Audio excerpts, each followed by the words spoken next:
Thursday, June 12th, 2018. This is MMA Junkie Radio's pre-show, the show before the show. I am Goes, that is Dan Tom, and up in the sky, that's Danny Ogres. That me. That him. 2 minutes. 2 minutes. We're just crunching here for time. We're waiting for Gorgeous George, who is tracking down Trying to do the impossible. Paulo Costa. What is it? What does that mean? Well, he went to go get him at the Excalibur.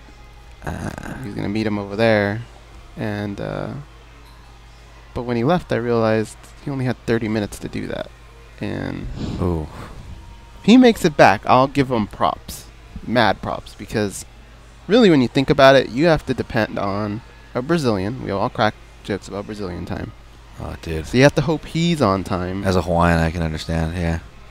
Then you gotta hope that whatever you're using to get back, you know, the tram or whatever, that's on time. Right. And then you gotta rely on George just being on time.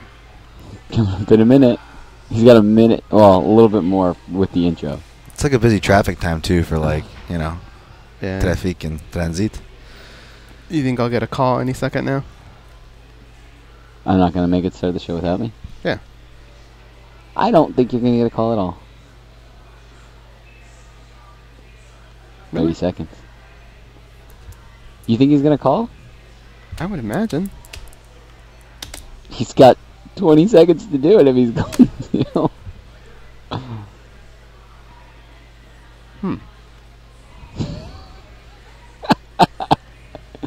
Coming up in 10. And no call.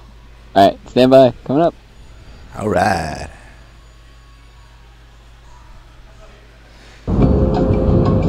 This is your captain speaking. We are making our descent into Las Vegas McCarran Airport. On behalf of our crew, we'd like to thank you for flying MMAjunkie Airlines. Now please fasten your seatbelts and put your tray tables in your upright position because the descent is going to be a little bit bumpy.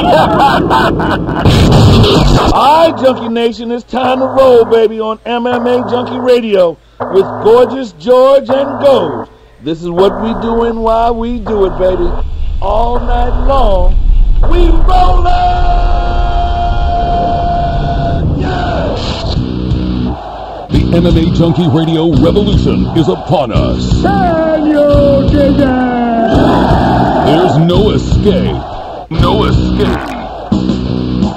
Through the vast frontier of cyberspace and through a sea of stars in outer space. One small step for man, one giant leap for mankind. We've solidified our combat communication stranglehold. We are controlling transmission. With the use of MMA Junkie Radio and SiriusXM satellite radio technology. MMA Junkie Radio. Commence transmission.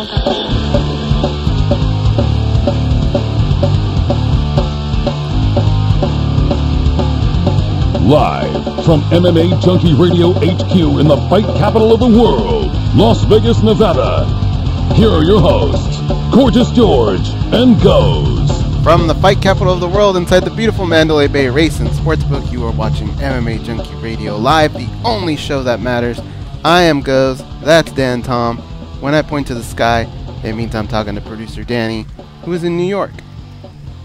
That's me. That's it. That's me. Hey. We're having a good time.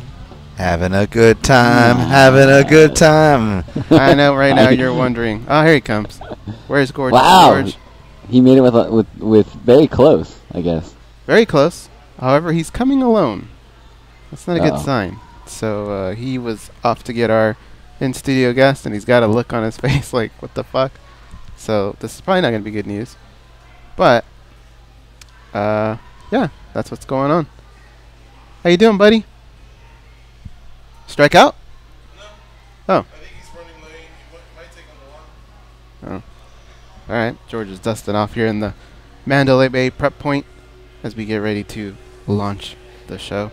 I think we've officially come to the conclusion that your headphones will be retired after this week. Yeah, dude. Plus, I keep underestimating these walks. The stairs is what kills me, and a lot of these stairs and moving walkways were out. So my knee, man, it just You know, it's not used to a lot of that.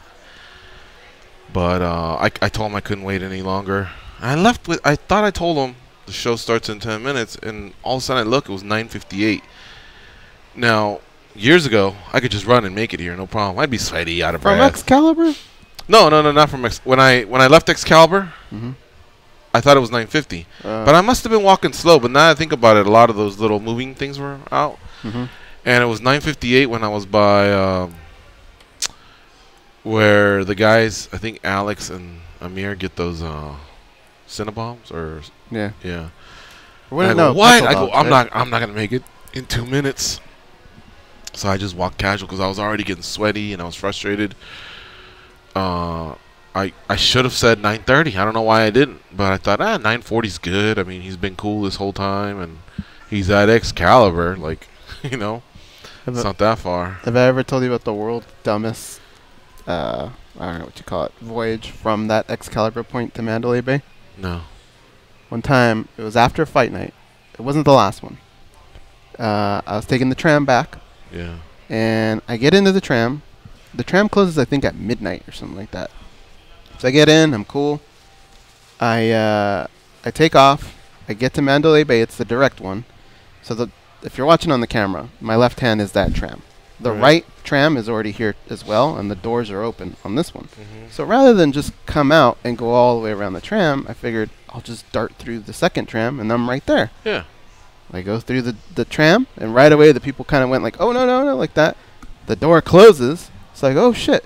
I turn around. The other door closes. I get locked in that tram. So now I head all the way back, but I got to make that stupid stop at Luxor, then the dumb stop at Excalibur that's not the bridge. Then by the time I got back, the tram stopped. And I had to walk all the way back to Mandalay Bay. Believe that shit? Why weren't you able to make it in between them? When I ran through the doors, yeah, the first door I went through, the second door closed. It was like getting ready to take off. They stay open for like a good 30 seconds, don't they? Well, I don't know how long I'd have been there. Oh, I see. Okay. But I just figured, I wasn't even thinking of that, really. I just thought the doors are open. How can I not make it? You didn't want to dive through like that last guy in the Titanic? No, there's no way. He's got the closest call, right? Indiana Jones. It's going down to up. Yeah, Indiana Jones is a good one. But this one's going down. Wait, up to down. And he has no right going. And that's those steel plate doors, you know what I mean? And somehow he does squeak right through. Well, although Jackie Chan in one of the oh yeah, I know what you're talking about. In one of the Rush Hours, when he goes to the bottom of that cage, all in one motion. Have you seen that? Yeah. Now I know that kick someone and then he. I know they altered it. Yeah, that's that little cage where they slip you your money, man, and he actually just goes through it. But they showed us that they had altered it. But either way, that was still a. Oh, they did alter it? Because they did. In the deleted scenes, like he falls, he gets stuck in one. No, but they still altered it. It's a little higher than it normally would be, but either way, that's slick. All right, so Paulo Costa, UFC middleweight, is on his way. Unless he's mad that I didn't wait for him. I don't think that's the case. Let me check here. He hasn't reported in. But I told him Mandalay Bay Sportsbook. I was going to take pictures all the way from Excalibur, to Mandalay Bay. But some of them say esports and buffet and this. And I thought... You leave breadcrumbs? Yeah, so I'm sure he'll figure it out. But it would have been nice to have all 45 minutes with Paulo Costa. Yeah. And instead, we're standing here talking about Jackie Chan and Titanic and whatever else. But what's the latest with Daniel Cormier? He turned down Yoel Romero. Which we never would have thought was even an option. Well, according to Dana White, he's supposed to go up for his next fight. But his next fight should not be a world title fight. Yeah, that would be silly. Well, yeah, there you go. With the fact that Lesnar is slated to be his next heavyweight title fight, all bets are off, right? On anything we say. Even Daniel can't say anything. Even Daniel can't say, yo, you don't deserve it, because neither does Brock. But what I think I'm hearing is he only wants to make the drop to 205. He really wants to do it because he wants to defend one each. He's already defended 205, but I think he wants to defend them one each as the champ. And he wants to make money along the way. Now, at some point, Dana may say, DC, you're getting a lot here. You know what I mean? Like, would be a big fight. Take it. And you can't stand behind you. He doesn't deserve it because, again, you're in the Brock business. But he does have the timing on his side. with Shogun fighting soon, 4-fight win streak, former champ, and he's never fought him. Alex is on a 2-fight win streak. It could be 3, and he has fought him and beat him before. And Daniel's been gone out of his way to say, I didn't make much money off that fight. So who knows? Now, speaking of pay-per-view buys, the reports are just under 400,000 for UFC 226. Is it a disappointment? Probably, because I think International Fight Week, I think we all want to cross 500,000 there, right? Fans, media, promotion. Well, yeah, but again, Daniel Cormier's not an neither Daniel Cormier nor Steve Miocic is an established star. However, I thought Miocic had passed 500 on one of them. You're just saying based on numbers? Right. They've never, neither guy's reached 750 without a dance partner. This should have Cormier has not reached anything without Jones. And Stipe, I think, may have touched 5 or gotten close there. But I think 5 would have been champ versus champ, International Fight Week. And then you had the other title fight, which fell off. I get it, but still. And a backup of Lewis and Ngannou. That should have made fans go, I'm in. I'm buying that. And they I thought didn't. This was the coming out party for both of them, probably. Yeah. So I would expect it to be over 500. Yeah, I think an International Fight Week should never be less than 500,000, regardless of who's fighting. But, I mean, there's plenty of build-up, man. There's a tough finale the day before. There's International Fight Week. You have many ways to market this bad boy. But champ versus champ. And then the other title fight, and then a barn burner, you know, and the one I just said, Lewis and Ngannou, which turned out to not be one. Still, on paper, it looks like that's something that at least 500,000 hardcore fans need to order. They didn't. So now what? I don't know. DC would rather fight Shogun than Alex because of the payday. I'm just now, not sure hardcore fans will say he's looking for the easier fight. And I don't think that's in his DNA, all right? I mean, he's fought Jones, for crying out loud, and he's fought Stipe. He just fought the baddest man on the planet, and he moved up again to do this. He fights Kane every day in practice, so I just don't see that being the case. The only thing I see is the thought of, well, at any point I can lose. Any human man can lose, and could this be it? Would I want it to be to Alex? Maybe you would, because if you did, it's 1-1. Now you got a trilogy, and you don't know if Lesnar's going to show up to the dance. Lesnar still has to get through testing in 6 months, and who knows how WWE will react at any moment. They can play a card on him, you know, as far as contracts are concerned. So that could be an option. But again, he's not married to either one. He's only said this is my preference. Someone sticks a microphone and says, "Goes Jessica Alba or you know, what are the other ones? Forgot. Just hot girls? There used to be three Jessicas. Oh, Beal. Yeah, Beal. You know, you're gonna have a preference. Dan's gonna have a preference. I'm gonna have a preference. Whatever. What was the third one? The singer. Simpson, yeah. They used to be a whole deal. Which of the Jessicas? But he just answered a question, you know, and he gave his reasons. Now, a lot of fans are like, oh, he's scared of Yoel, he's scared of this. But I don't buy it, guys. He just fought some pretty badass dudes throughout his career. You know, Barnett's scary, man. He had only fought 10 times at that point in his career, or 12 times, and you got Barnett in front of you, and Mir, and some of the other dudes. So I don't think it's that. I don't think it's fear either, but I wouldn't be opposed to saying it was strategy.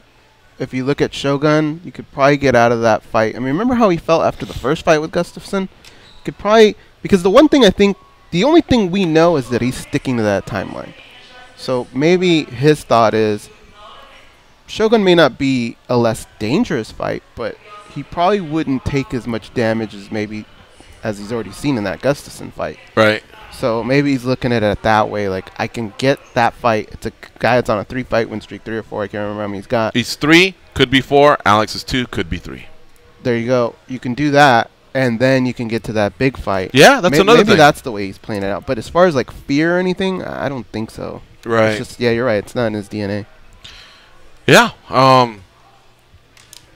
Romero, and then again, I did say, man, I can handle it in one weight class. I can't handle it, you know, everywhere. And luckily, the other weight classes have some order in them. in that the champ is fighting a highly ranked contender, either the number 1 or another or an interim or the number 2, I guess. So that's nice to see. But I don't know, man. Romero would remind me of when Chael lost to Anderson and then got to fight Jones. And he was asked about that on UFC Tonight, and all DC had to say was, he's Chael. He kind of writes his own scripts. I don't think that's the way it worked out. Chael was subbing in for someone. And, I mean, Chael was obviously a big name, but they needed him to coach, and then the coaches usually fight. But I don't think he was the original first choice.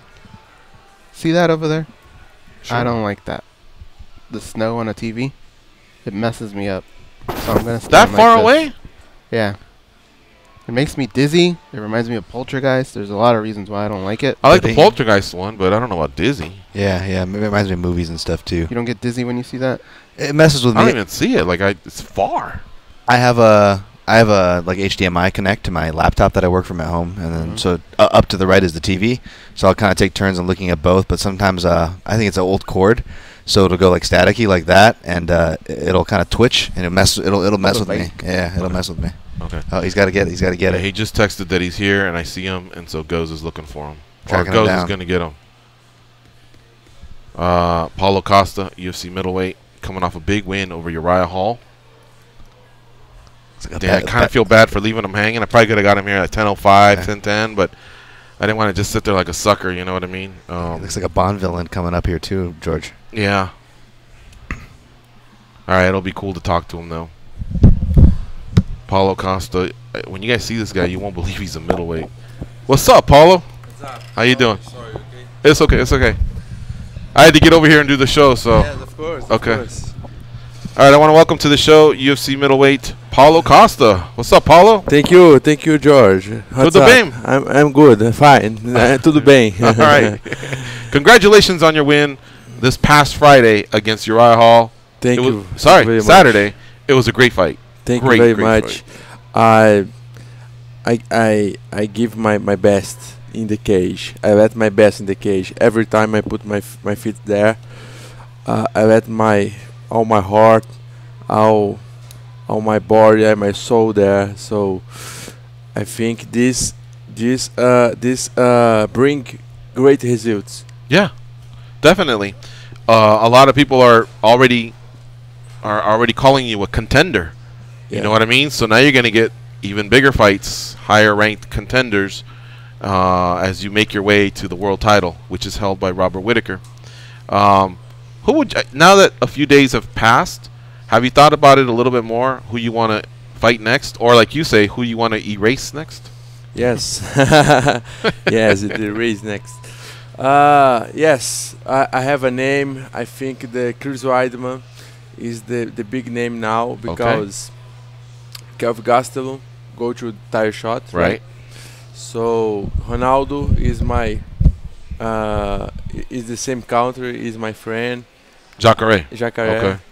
And I don't like fight against him if it's not when I have any possibilities, any different possibilities. So I think Chris Weidman is the name to fight against me, and this fight can show who is the next title shot after Gastelum. You know, so I try to fight against him in his hometown in New York, New York City. Yeah. November. He knows what's up. Smart. Yes. UFC 230, November 3rd in New York. Yes. Okay. That's So it. you feel healthy? You're good? Good. Very good. I'm ready to start training. I receive a medical. How you say here? Medical clearance. Medical clearance Okay. for 6 months, but it's not a lot. It's a lot. I'm fine, just because I hurt my left foot. So that's a precaution after the fight. It's like a temporary suspension. Yes. But then your doctor checks the ankle, and then he says, "Oh, he's okay. He can start Exactly. training." Exactly. But I'm fine. Your doctor's here in Vegas or in Brazil? My doctors. Yeah. My doctors is in Brazil. Okay. So you go back to Brazil to do your camp for... Yes. Yes. I will go back to Brazil in August. Yeah.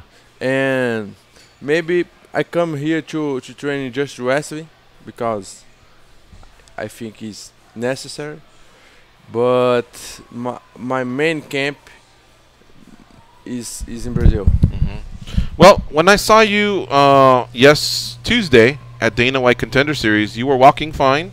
Yes. And right now I saw you walking. You were walking fine. So your ankle's good, right? Yes, it's good. It's good. Everything else, hands, everything. No, because that was nothing. Yes, I push a lot with my hands, but I feel nice. We saw you Monday, and you still looked good. So yes. just a little sore, maybe. Yes. Sore. Just a little hurt. Tem dolor? Yeah, a little in my knee and my left feet, but it's not nothing too a big problem, right? Did you watch the fight? Not yet. Oof, you gotta watch it. Watch it. Not yet in the full fight. I'm watching just highlights moments. Yeah.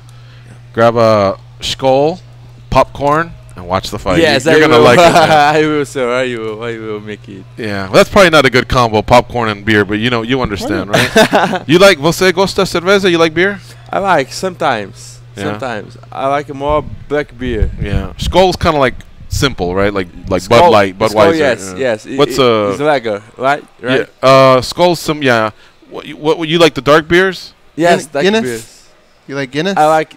No, I don't know this beer. It's a black beer. It's Dark black beer. I like black beer and sweet beer. Oh, I got a perfect one for you. What? In Brazil too. Maltz beer. Yes. You like? That's it. It's perfect. I drink Maltz beer a lot. Yeah, I drink that in Rio de Janeiro. I was drinking Skol, It's Brahma, good, right? Caipirinha. I was like, okay, Yeah. good. And somebody goes, try Maltz beer.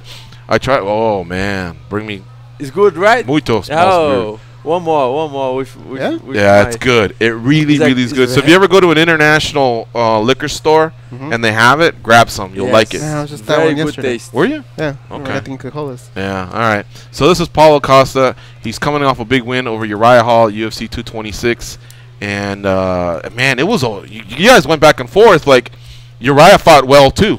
He fought good too. Thank you. Yeah. Yes. Uriah Hall is a very tough guy. Yeah. In my humble opinion, is one of the best strikers in my division. Very fast, very smart, and have many experience in the stand-up fight. And for me, I'm very glad to fight against him, and I'm happy with my result because I'm not a very tough guy. Did he hurt you? Yes, Yeah? my lips. Okay. Many jabs in my mouth, but because I know I must, eu deveria. I must. Yeah. I must go to the left when he punched my face. Right. To miss his jabs. Right. But I'm very worried with his spin back. Oh, spinning back kick. Yeah. Okay. So if I go too much to my right side, I put my head in his spin back. You know. Yeah. So this is a problem for me because I cannot go here and his jab reach my face in time. So, but in the last minutes of the first round, his strong is very down, abaixou, caiu. Oh, his strength. Yeah. Yeah, strength. Okay, I understand. So his strength diminished towards the end of the first round. Okay. Yes. And in this moment, I think yes, this is the moment to close the distance. Yeah. And hit him with my punches in the body, in the head. Did you know that the body shot was the one that was gonna hurt him really bad to the body? Yes. You did it a lot in the beginning, lot. but he was okay. Yes. But we kept seeing every time you did it, it looked like it was starting to hurt a little bit more. Yes. Yeah. It's progressive, right? Yeah. Mm-hmm. The body shots make it. It's a progressive hurt. You know, you got a bonus. Yes. But he didn't get a bonus. Were you surprised that he didn't get a bonus for the fight? Fight of the night. Yes. It was a great Los fight. dois juntos. Fight of the night. Poderia. It's if he win, it's not. I will think it's normal, but this event is a great show. So I think have others fights is good too. You understand? Yeah, totally. Your English really is good. We understand it all. Thank you. So I hope you feel good about it. You know, I hope you do more interviews, Yes. because the fans love it when the fighters, Thank you. you know, speak English. Like Jose Aldo, no much, no muito English. Junior dos Santos, muito inglês. Yes. You know what I mean? Anderson Silva, no muito. Yes. Depois, Anderson Silva falou mais inglês. I'm try, guys. I'm try. Shogun? I'm really try. Nunca. No inglês. Nogueira, muito inglês. Machida, inglês. Right, guys? Yeah. Some of them learn English, some of them don't. Where do you learn English? I'm in alone. Just Online? Just listen and try. But I have one friend in Brazil. He's a teacher Yeah. of English there, and when it's possible, I call for him and he come to my house and we study together. But it's not. I don't have many times free to study. But it's okay. It's my profession. Right. Yeah, no, that's really, really good. All right. We always ask the in-studio guests if you can share a good street fight story. Can you share a good street fight story with us? Você tem história do briga na rua? See. The briga na rua, Yeah. the fight in the street. Yeah. Not too much. Everybody in Brazil respect me. You erase a lot of people in Brazil? Yeah. But I love that eraser thing, man. But just in school, like What happened? 15, 16 years old. Okay. I'm start training jiu-jitsu very young, like 12, and start training Muay Thai before 9 years old. So in the school, every time everybody know that I'm a fighter. So everybody respect me a lot. But one time, one guy was very furious with me because I don't remember the why, but I remember he pushed my chest and he say I will In the school? in the school. Okay. Yes, I will. No, he punched my chest in the class, in the middle of the class. I was, oh my God. For no reason? No, I remember. I don't remember all, but I think I win in the card plays. Okay. In the card play. Okay, you're You playing know? like poker or something? Yes, like this. Okay.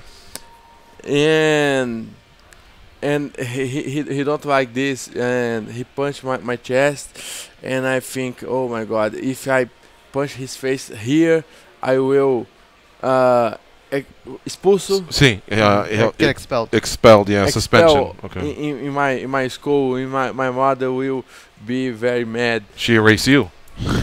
Yeah. Yes.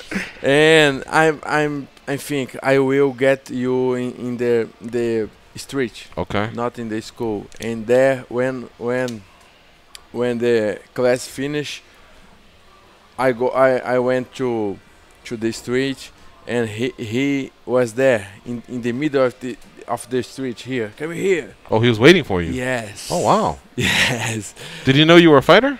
Yes. Oh, wow. Okay. Just jiu-jitsu and Muay Thai, Yeah. but not a very compromised, you know. I train in this year. I remember I was training 2 weeks, two days, 4 weeks. Okay. And okay, I go to I'm let my bags Book bag, yeah. Backpack. backpack, give my friend to hold, and went there, and was a great fight in the middle street. Oh, yeah? Yes, but So he was a good fighter, too. I knock him. Okay. I knock him. Well, you knock him out? Yes. Oh, wow. I hold his neck and put my knees in his body. Muay Thai and clinch. Yes, Muay Thai clinch, and he's down. But Was the crowd going, knees? Knees? When you- and when he's down, I hold him there in the street and turn my face, and he go up, and when I listen the sound again, and when I look for him, was there him and a lot guys, like 10 guys, Oh wow! to help him. And how many you and your friend with the backpack? Yes, and my Just two. no, but my friend run. Oh wow! Wow. He's not a good friend to fight in the street. Ele frango chicken. In the frango chicken. Okay. And I run too because a lot guys. Right. Mm-hmm. But I run. But in this time I'm was a little fat, you know. Mhm. So I Like me? cannot, and I cannot run a lot. And the guys get me Oh wow! and punching and kick for all place, and I broke and God saved me because stop on car Uh huh. and saíram exit how you say exit of the car, the guys pick up, not pick up, Fala em português. eles saíram do carro. Sair no carro. I don't understand that Somebody one. came out of the car? Yeah. Yes. Oh okay. Yeah. Yes, 4 guys with guns. Oh, Yeah. who are these guys? Yeah, I don't know. Okay, so they were punching you, and then a car shows up. 4 guys jump out with guns. Yes, with guns. Your friends? No, I Oh. I never seen that guy. Not policia? Not police. Bad guys. Not police. Bad guys. Okay, and they help you, or they help? And help me. Oh wow. Okay. Because they say they saw many guys punch one guy. right, Me. right. And let's go. And everybody run No. Wow. for In this the air? guy. Yeah, Oh, the sky? one shot. Okay. Do you think maybe they put money, they bet money on you? No, I don't have money. This. Those 4 guys, they watch your fights now. I don't know. Oh. I don't not keep contact Yeah, with yeah, yeah. these guys. I don't see there after this, and they then put me in their car Mm-hmm. and bring me to my house and go out. Wow. Got lucky. That's a cool story. Yeah. Yeah. God save me, bro. Yeah. I wonder if those 4 guys watch Paulo on TV and say, "Hey, wasn't that the fat kid that was getting beat up by I 10 saved guys this and we kid." saved him?" You know, he was a little fatter, but now Uh-huh. he's got muscles. Yes. Yeah, that's a great story, man. Yes, a lot happened. The classroom, the street, Yeah. the running away, and the bad guys and the guns. Wow, Yes. that was a good one. They didn't catch your friend though. Your friend kept running. So amigo, come back. He's my friend today, but he's not good to help in the fights in the streets. It's not não é culpa dele. Yeah. Ele não tem culpa. Uh-huh. Okay, so he's not mad at him or nothing like that. All right. We should take a quick break, Punched though. him. You're listening to MMA Junkie Radio on Sirius XM Rush 93. We're going to take a quick commercial. This is Paulo Costa, UFC middleweight. He's in the house. He's coming off a big win over Uriah Hall. And he already knows what he wants to do next. He wants to fight Chris Weidman in November at UFC 230. I love it when the fighters know the path that they want to take. And that would definitely put him in a prime spot to possibly challenge the winner of Robert Whittaker and Kelvin Gastelum. All right, stay close. We'll be right back.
no YouTube, que vocês vão poder me assistir aqui, falando um pouquinho da história da minha pessoal.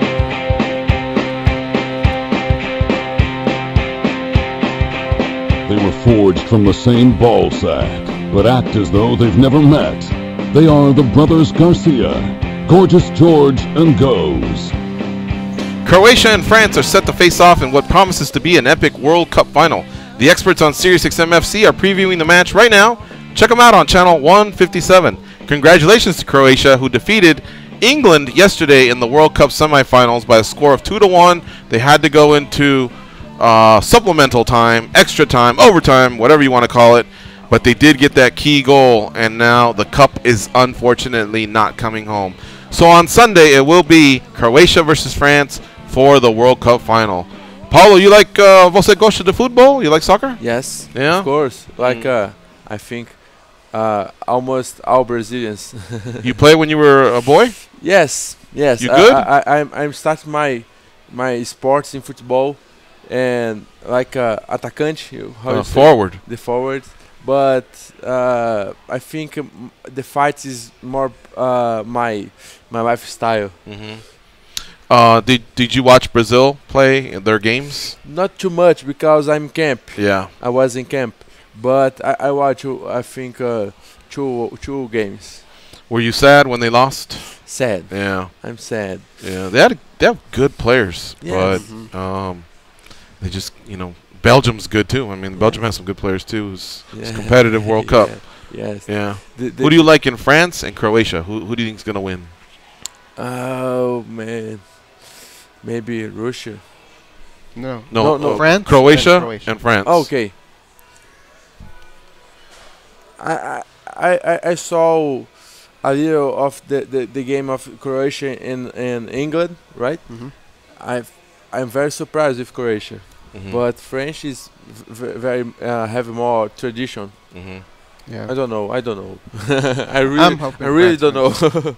I think France is going to win as well, but Croatia just keeps surprising over and over. Now, what about Israel Adesanya? He won the night before. Yeah. He's undefeated, you're undefeated. A lot of people want you to fight now. We prefer later. You already talked about fighting Chris Weidman, but if they do offer you Adesanya, would you want to fight him now or later? Yes. The first time I listened his name was in the Friday when he fought. Yes. And I fought one day after in Saturday, and the people ask me for this fight, and I say I don't know this guy, but if the people want this fight, let's make. But my priority is Chris Weidman now. He's former champion. He's big famous here in the world, and is more ranking. But I'm fighter. I am in the company UFC decide. Then I decide. I'm here to make the biggest fights, the greatest fights. So if he wants, if everybody wants that I fight against Ariel, I not have any problem with this. Who do you think is going to win between... I think Ariel is more easy to fight than Chris Weidman. I'd like to fight with the hard fights. But, okay, because Ariel, I saw yesterday some fights of Ariel, some highlights, and I think he's not have a good ground, good grappling. He's he's more stand-up fighter, so I think it's more easy than Chris Weidman. I'd like to fight against Chris Weidman, not against Ariel, but I'm here to make all fights. You saw Israel's fight on Friday? Yes. Did you watch that one? Yeah. Do you think Israel could have beat Uriah Hall? Gonna be Israel, do you think he could have beat Uriah Yes. Hall if he fought Uriah Hall? No. I don't know. If Ariel can beat Rahal, Mm-hmm. I don't know. Rahal, very tough guy. Yeah. Is a big problem for everyone, everybody. But now that you see Israel Adesanya, you understand why people like the matchup, you versus him. Yes, but I don't like why. Maybe because we are undefeated. Yeah. Okay. Striking. Yes. Makes sense. Makes sense. Yeah, two exciting fighters, undefeated. Yes. But I still think one more fight each, and then maybe for #1 contender or for a title. Mhm. But you know, Main event. yeah, it's always cool when they're undefeated. You Yeah. know, but Makes sense. Yeah. Makes sense. But I am black belt of jiu-jitsu.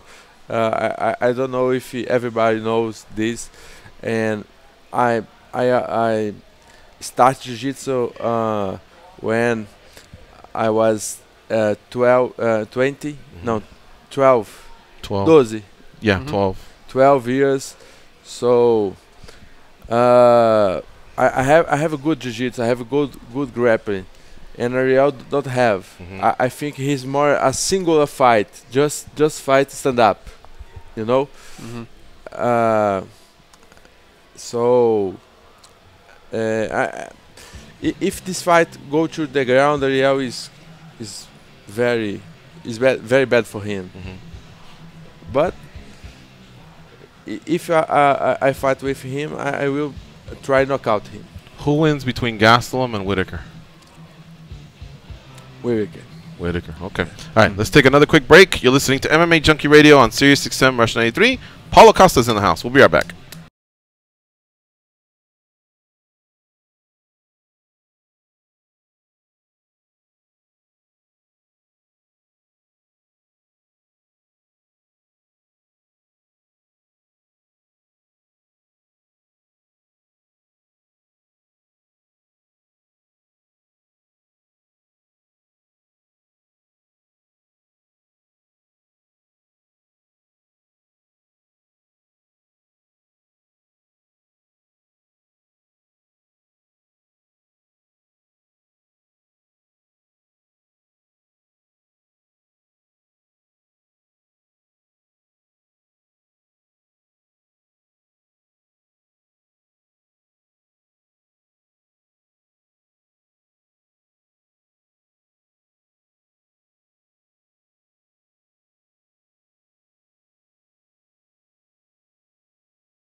Goes. All right, we're going to take a quick break here from Paulo Costa. We have another interview lined up. It's Nate Landwehr. He's back, Nate the Train. He's going to be fighting in a couple weeks, and he's headed towards Russia. Nazran, Russia is what it's called. His opponent that night will be Kamzat Dagliev, and these are featherweights, and they're featured on the main card over at M1 Challenge. 95. What's up, Nate the Train? How you doing? I'm doing good. You talking to a soon-to-be world champion right here, baby. That's what's up. This is the battle in the mountains. What kind of altitude are they going to have out there, and have you prepared for that? Yeah, I'm prepared. It's like about 5,000. So, I mean, it's going to be, you know, it's going to be another day. Okay. I'm prepared. I got the heart. No matter what, I'm pressing through. I heard the Russians love you, so you must be a hit out there. What is it? Just your charisma, your fighting style, or what is it about you that they've taken to you? You know, all you got to do is watch one fight. You can just tell I'm not there to win. It's pure passion. It's pure heart. I'm coming there to really fight. I love the fight itself. And you could just, it's the Nate the Train show out there. Mm-hmm. Now, I know it'll be too quick of a turnaround, but I heard M1's coming to your neck of the woods. What happened there? I thought it would have made sense for you to fight on the Nashville card that's coming up. Nashville card, it's called the Road to the M1, so it's like a leader up to it. Oh, I see. You know, M1 has the M1 challenge, and they're bringing it over here. They're going to do the Road to M1 just to build it up, and once they get a nice following, they're going to come over here with a challenge. And probably when they do the first challenge over here, I'll headline that too. I got you. But you'll be there, right? Nate's already established. He doesn't need to be in any sort of a challenger series. I got you, brother. But you got to have him there, like in a conductor's hat or something. I had a belt around my waist or around my shoulder. Very cool. Well, you know, I was looking up this fight just to see if that was the case. You're telling us now it's a title fight. It just said main card, and I didn't see anything about a title. But all right, so he's the champion. You're going out there to take the title. Take the title from him. What's your prediction? How does this thing go? You know, I got the power to put anybody on their backside real quick, and I fight as hard as I'm Balboa remade in the. You know what I'm saying? I'm going straight at him. There's no second guessing. There's no stepping back. I don't give an inch. I take everything, and I'm going at him. I'm going to knock his ass out. It might be the first punch. It might be, you know, the last round. It might be a 25-minute. You're either going to see a knockout or you're going to see a fight of the year. That's how I roll. I love it, man. Do the Russians, even though you've been kicking some ass, some Russian ass, do they still give you some respect when the fights are over, or does it seem like they just keep throwing another one at you? You know, the promotion loves me. The fans, when they come and see it, I got the longest lines after the fight to take pictures. I got the longest lines signing autographs. I got Russians hitting me up online. You know, they got Google Translated, and they still hit me up just to say, man, thank you for these great fights, because they can see it. It just takes, it's the feeling they get. You know what I mean? It's something that you could really sit back and you get into. There might be 1,000 seats in the whole arena, and nobody's sitting on one of them. Mm-hmm. This fight was supposed to happen in April. It didn't. So you've had a long training camp. I'm sure you're very anxious to punch this guy in the face, but were you able to at least make sure that you're not overworked and you know your body's in tune and ready to go, just because it has been such a long camp? We were supposed to fight in April. At the end of March, I tore my MCL. That's why we didn't fight in April. Okay. And so as soon as I tore my MCL, I went right to rehab that back up, and then went right back to camp. So I'm well ready. We've had about the same amount of layoff. It's been crazy because, I mean, it's almost been a year, and I'm ready to get back in there. I'm ready to go full out. Like I told them, after I win this title, I'll defend it in the next, 8 to 10 weeks, because I'm ready to get back in there. MCL, man. So you're young and durable. You were able to get past that. Luckily, it wasn't a more serious injury than that. Oh, it was tour, so I had my boy Dr. Scott Dunaway, we Cairo Strength here in Clarksville, Tennessee. He got me right in there, got the MRI, seen exactly what it was, and we went right to work. I could have sat on the couch and cried about it, but that's not my style. Nate Landwehr, our guest here on MMA Junkie Radio. He's heading to Russia to fight at M195. He's won. He's 10-2 overall, but he's won 8 of his last 9. Says he's coming home with the gold, and we will be anxious to tune in and watch that fight. Nate, it's always great to catch up. You ain't got the app. Download the M1 Global app right now. July 21st. I got all the apps. So I'm ready to go, pal. I'll be watching. Download the app for all the people at home, baby. All right, Nate. Hey, I hope you have a safe camp, whatever's left. Safe travels to Russia, and go out there and get that belt. Don't forget, y'all, man. I always love coming on here talking with y'all, man. Appreciate it very much. All right, take care, Nate. We'll see you. At All right, Nate boy. the Train is his Twitter handle. He is a character. I love having him on. But you know what? That character gets put to the side, and he does go out there and perform. He's really, really a good fighter. Big shout out to Jason for handling that for us. All right, so let's finish up here with Paulo Costa coming off that big win over Uriah Hall. He says Whitaker's going to beat Calvin Gastelum. He wants Chris Weidman next. He wants to fight Chris Weidman in November, so he's already looking at the landscape of the middleweight division. Hey, Paulo, one other thing that I thought was cool was you answered a lot of critics. Because you carry a lot of muscle, everybody thinks you're going to get tired. But in that fight, you didn't get tired. Even afterwards, I was watching you, and when you were talking to Joe Rogan, you still were able. You were very composed, and you weren't breathing hard. So, where do you do your strength and conditioning and all that? Yes, I have a very professional team. Thank you. I have a very professional team of doctors, physiologists, coach of condition training, and my coach of fights, boxing, jiu-jitsu, Muay Thai. And this is very important because then make a great job to my workout, my stamina is grow up every fight. And my last fight, I don't feel my gas now. I definitely don't feel my gas down. I feel very strong.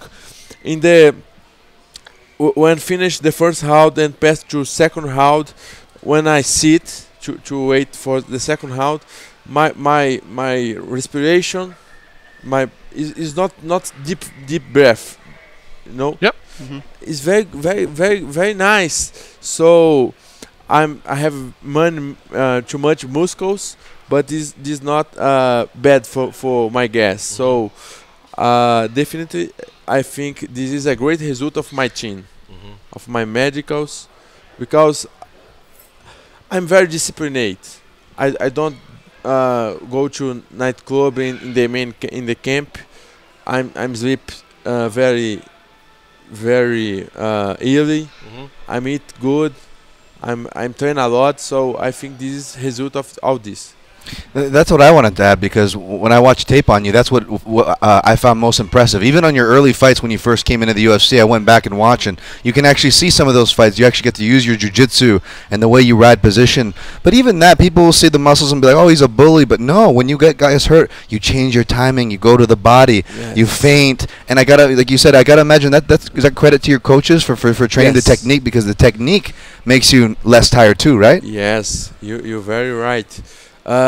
When my gym, I make 5 rounds of sparring, so I'm prepared to 3 rounds in the real fight, and I make 5 rounds with 5 guys different per round.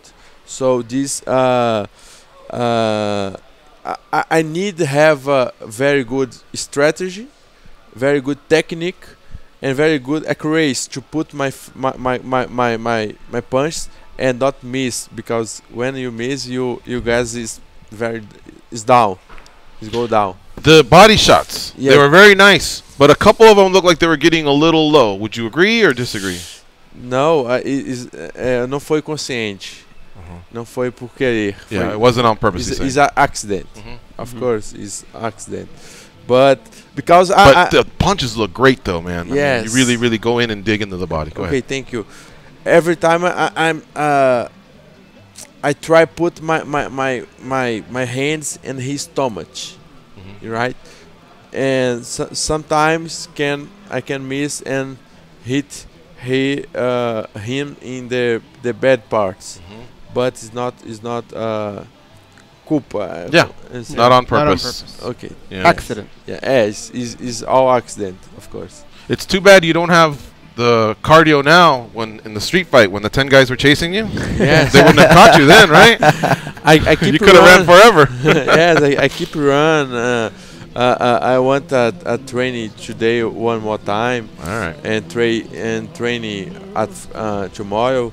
So I don't stop, man. I don't stop. Thanks for coming by. We really enjoyed it. Thank you here. Appreciate this opportunity. Thank you, everybody here. Okay. This is a good place. I'm very glad to be here. All right, folks, we're gonna come back. Drakkar Klose will be our next guest. He'll be on the phone, and then we have a couple more in studio guests. We won't ruin that surprise though.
Cool and at a bar, and I'm looking for some action.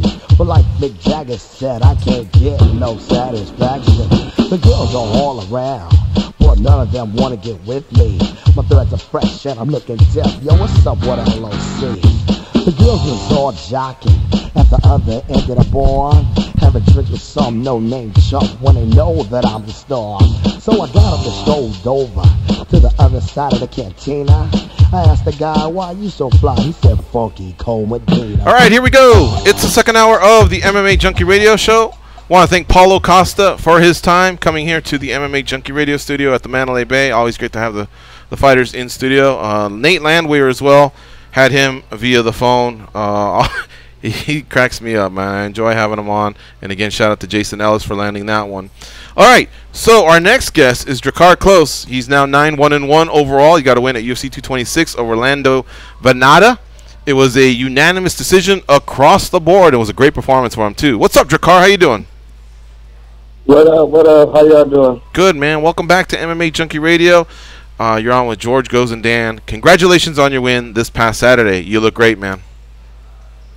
Thank you, man. I felt great, and thank you again for having me on. And so this is a gambling town, you know. So we look at the odds, we study the odds. You were an underdog going into this fight. That means the experts had Vannata. Many were saying, you know, Vannata was just going to be too much. I don't know if you were aware of all that, and if that in any way was an incentive to go out there and shut all the so-called experts, we'll call them, because they got this one wrong. But seriously, you were just flowing, and it seemed like you were always one step ahead of him.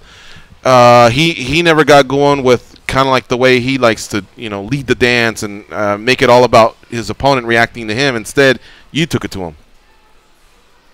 Definitely. I'm glad they get it wrong. As long as they keep getting it wrong and I fight in Vegas, I'll keep collecting that money. So that's what's up. I like it, yeah. You're 2-0 now in Vegas, so you should start to keep an eye on those Vegas cards. I know.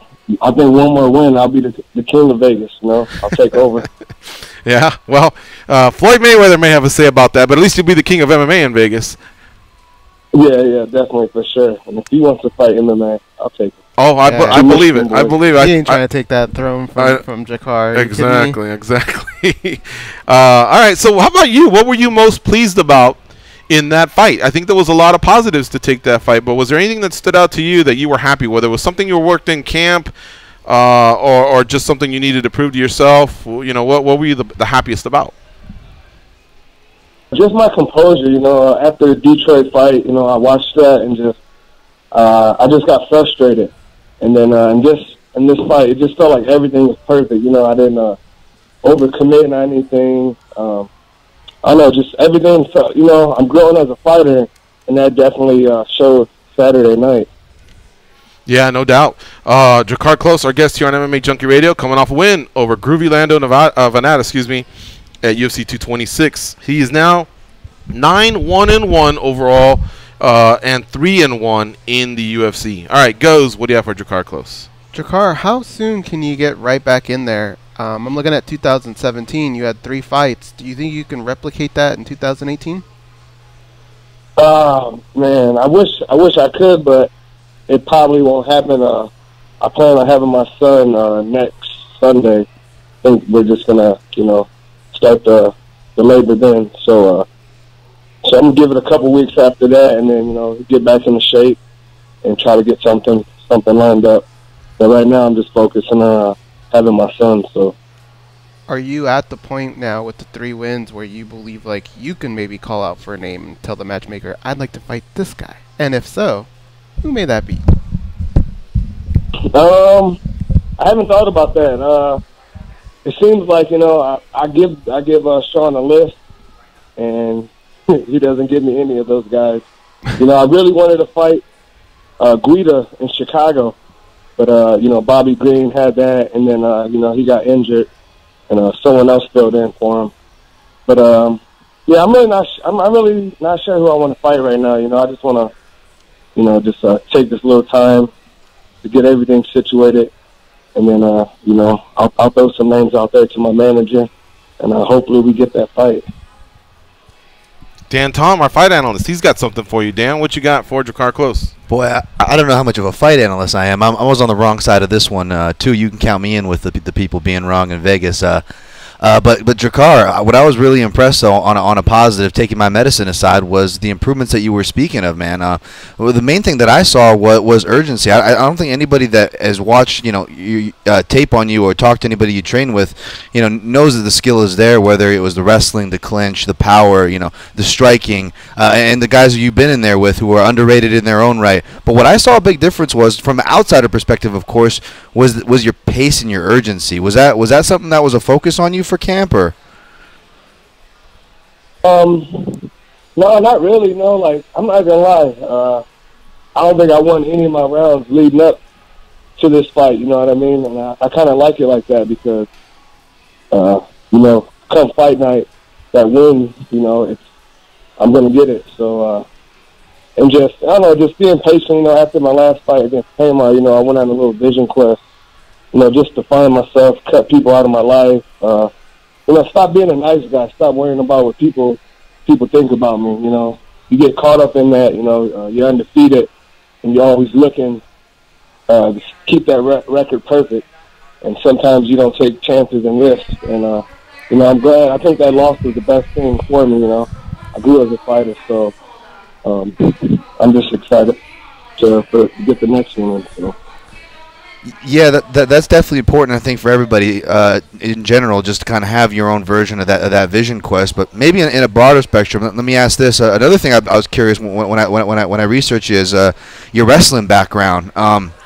And just looking online, I mean, there's obviously a bunch of pieces missing online. But as far as your aspirations in wrestling, I guess in general, what were they? And does any of that carry over to MMA? You hear a lot of wrestlers, even ones with really, really accoladed careers, say they feel like they had unfinished business, in other words, and they kind of want to make up for that with their MMA careers. Is there any of that with you there, Drakkar, or what can you tell us about your wrestling background, how it relates? Wrestling, that was my passion growing up, Once I got into college, I kind of lost that passion for it, and I stopped training as hard and all that, and then once wrestling was done, I found MMA, and I think that's what I was really made to do, because I'm not great in one thing, I'm good in everything, and that makes me a dangerous fighter for anyone, because they know it's going to go at least 15 minutes, and they're going to have to knock me out. So now, Drakkar, much respect. Family time is important, and if you can share, when will your son be born? In a couple weeks? We plan on having him next Sunday. Okay. I just left the doctors this morning, and next week she'll be 39 weeks, and then we're gonna get the process started on Saturday. And then after that, how much time would you like to spend, I guess, before even thinking about a fight? And I'm not asking in any way in any urgency or anything like that, but I'm just curious, do you think we'll see you in 2018, or you think you'd rather take the rest of the year off and then just be ready to tackle 2019? No. Yeah, you'll see me. You gotta, in this game, you gotta stay relevant, Yeah. You take a long break, people forget you, you know what I mean? People already forgot about the fight from last week because there's fights coming up this week. So, I'm just trying to keep my name relevant. Mm-hmm. So you'll definitely see me if something comes along and it's a nice fight. I'll jump in there and get that victory. So. Okay, very cool, my man. You really turned a corner. You're 3-1 now in the UFC, 9-1-1 overall. But I thought this fight you showed a lot. In terms of you're not just going to be a guy that's anywhere between 50 and 100. You're going to be, one of the top. You're going to keep climbing to the top, top 25, top 20, top 10. You know what I mean? Lando is not a tough guy to get by, because he's so awkward in a way. Even though he's smooth flowing, he's so awkward in a way, and you really, really shut down a lot of what he was trying to do. That was very, very impressive. You had a lot of ring generalship. You were calm and poised, but then at the same time you were much more aggressive than you've been in the past, and I thought you blended it all very well. And you have to think, I'm still young in this game, I've only been fighting pro, 4 years now? Yeah. So I still have a lot of growing to do and I'm maturing, so I can't wait to see what the future holds for me. We can't either. So in the meantime, I hope you have everything is safe with the baby. Is this your first baby, by the way? It is. Oh man, well we're excited for you, and I hope everything goes smooth there. And hopefully in a few months we can talk to you about your next fight booking. Definitely. Next time, put the money on me. Stop putting the money on these other guys. Wait a minute. How do you know we didn't? I had his back last time. Remember, Diakisi wanted to kill me for taking him. Yeah, exactly. So if you're king out here in Vegas, you got to you may make me the court jester or something. I got to be right next to you. Yeah, and definitely. It's the guys in Costa Rica that set the lines, but the ones in Vegas, the sharps, we know what time it is. And sometimes, man, this fight game is so competitive when you see lines out there. Ask any of our listeners. I like to play the underdogs. So, so did you take DC? DC? Yeah. Oh yeah, hell yeah! I had DC. I had a lot of underdogs actually. I play a lot of underdogs, and this weekend was really, really good to me. So now there's other times where I take a bath. I'm not trying to say I'm the greatest gambler ever, but I do play a lot of underdogs. This game is so wild; anything can happen, and it's really, really hard to predict. There's so many intangibles. We don't know if you guys are hurt. What's on your mind? You know what I mean? Was it the best camp ever? Was it the worst camp ever? Did your wife break up with you? You know, did you know, your kids run away, or your house in foreclosure? We don't know. We don't know all these things, and so much of the game is mental. So come fight night, you know, sometimes it can just be a roll of the dice. The only consistent winners sometimes are guys like Mighty Mouse that haven't lost in 10 years or whatever, but you got to lay so much on them that it's not worth it. So it's fun, man. It's a crazy sport, just as crazy as the other ones. It's hard to make a living. There's not too many that do it, gambling on you guys. Yep. And that's what I love about MMA. Anything can happen, you know, it's a fight. So. Yeah. All right, brother. Well, thanks for the time. All right, we'll talk to you soon. Hey, thank you. I appreciate it. You guys have a great day. You too. All right, folks, we're going to take a break here, and when we come back, we will be talking to Bristol and Aubrey Marunde. They are the stars of Flip or Flop Las Vegas on HGTV. Right now, they're in between seasons, but they've accomplished 2 seasons. They got 2 under their belt, and a 3rd one is on the way. That's what we're going to find out. Yeah, we're going to find out when we come back, so stay close.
It does, yeah. Yeah. A lot of inspiration.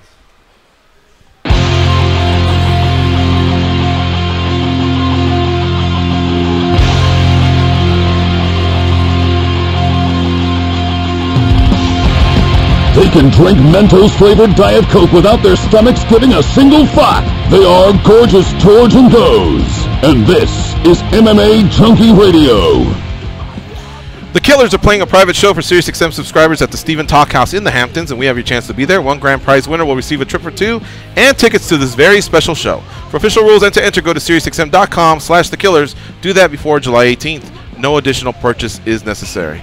All right, big shout out to Drakkar Klose, our last guest via the phone, coming off that big win over Landwehr at UFC 226, and shout out to Ghost for lining that one up. And our next guests are the stars of Flip or Flop Vegas, Bristol and Aubrey Marunde. Welcome back, Bristol and Aubrey. How you guys doing? We're doing good. Good to be here. Yeah, your #1 fans in the audience. My mom. What's funny is she's been to hundreds of shows, champions, all kinds of people. She's never once clapped. Exactly. Oh, that's awesome. This is Conor McGregor. Oh yeah. This is Cain Velasquez. Oh yeah.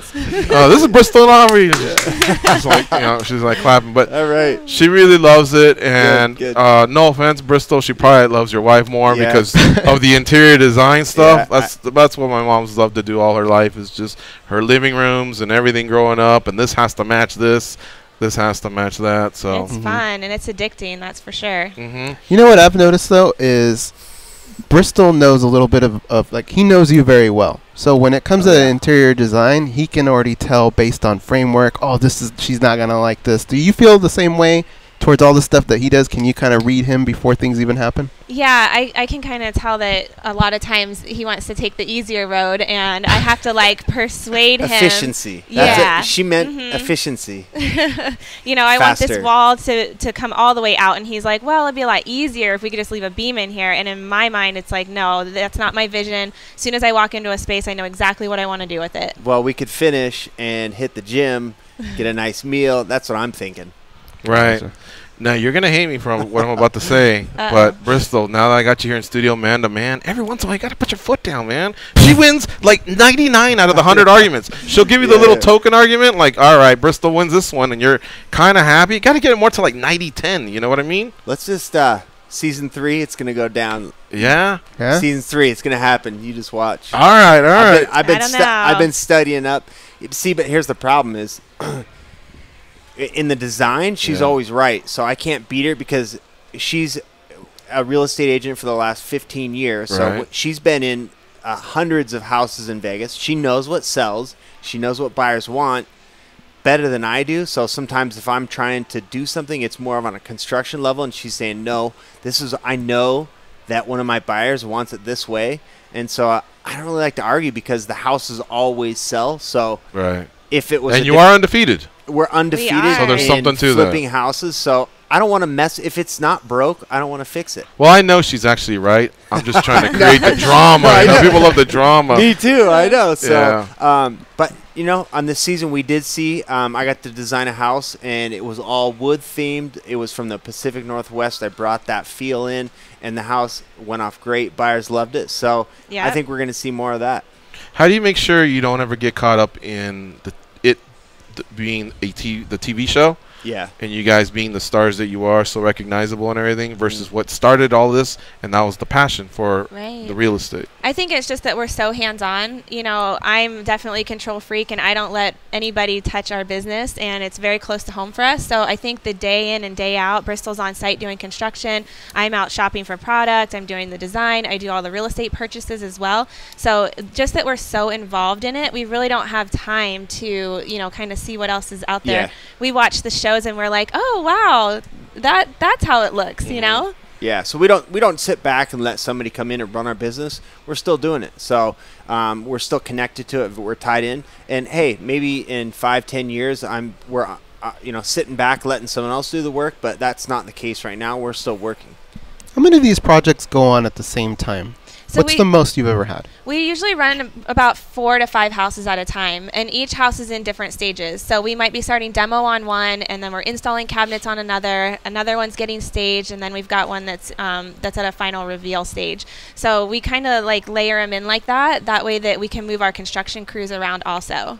Would you say there's a certain trick to Las Vegas? Because I know you've done this in other states. What's the one intangible that Las Vegas brings? You know, I just love Vegas because there's no limits here. We can do whatever we want, whenever we want it. You know, we work our guys sometimes around the clock to make these deliveries. And that's probably the hardest part. People always ask us, how do you do construction and filming at the same time? And it's very difficult trying to, you know, get the guys to do what they want to do, which is work, and then having the film crew there that's constantly, you know, slowing us down and, hold on, we need to see this a little bit, you know, more thorough, or we need to stop and interview. Exactly. When you're interviewing and filming, there's no working, no sawing, no hammering, nothing. So you have to yell at guys, stop working. And that's the last thing that anybody ever wants to do with an employee. Hey, guys, stop working. Sit and play on your phone.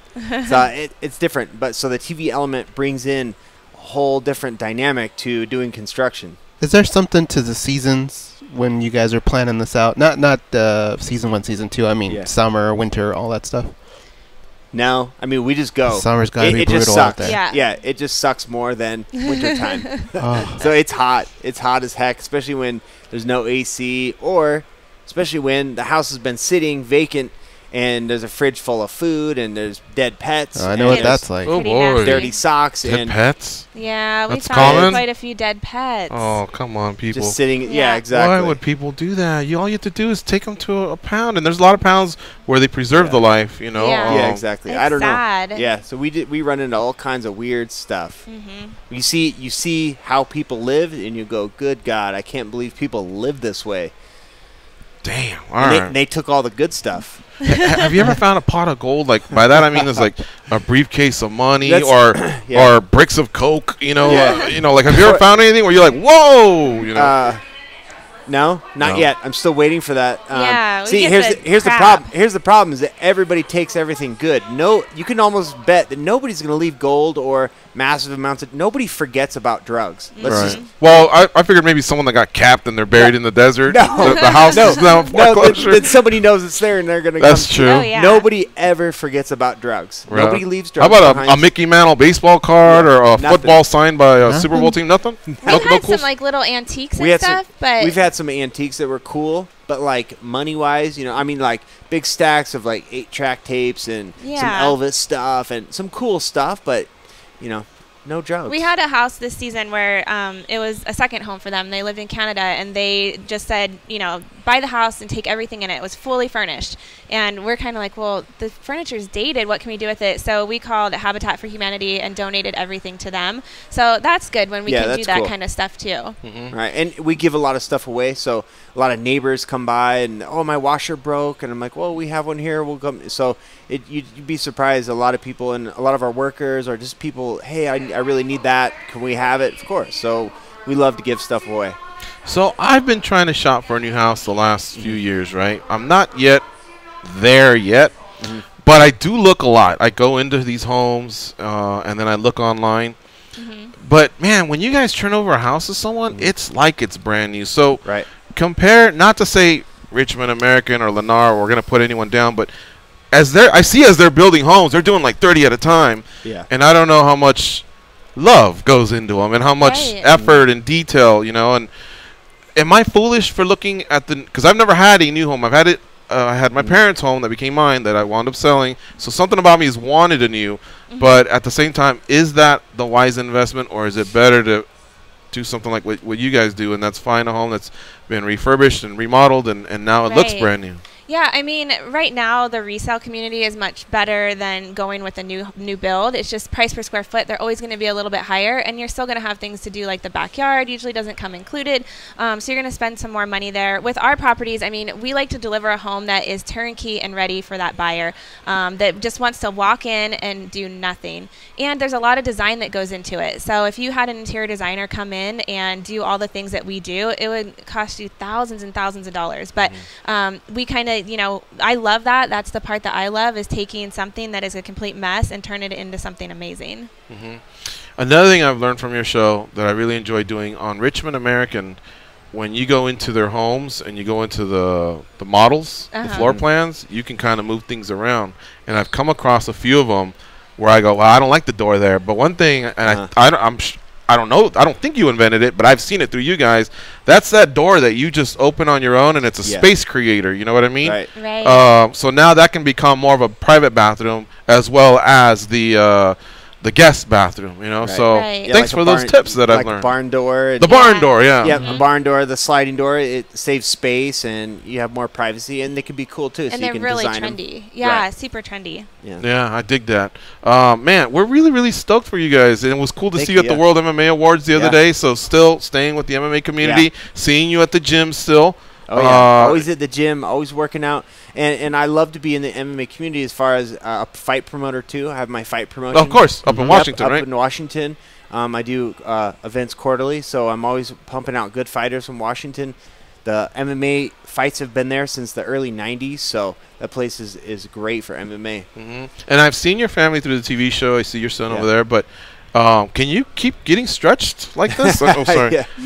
That's a lot on your plate. It's a lot, but you know, this is it, we're just happy. I mean, what we do, we enjoy what we do, and the filming and everything. It's just like just dump it on, and we're fine. If you stop, then you get bored, complacent, and I just don't want to be like that. I love to be active, and we love business. So anytime that we can be involved and shaking things up, we're happy.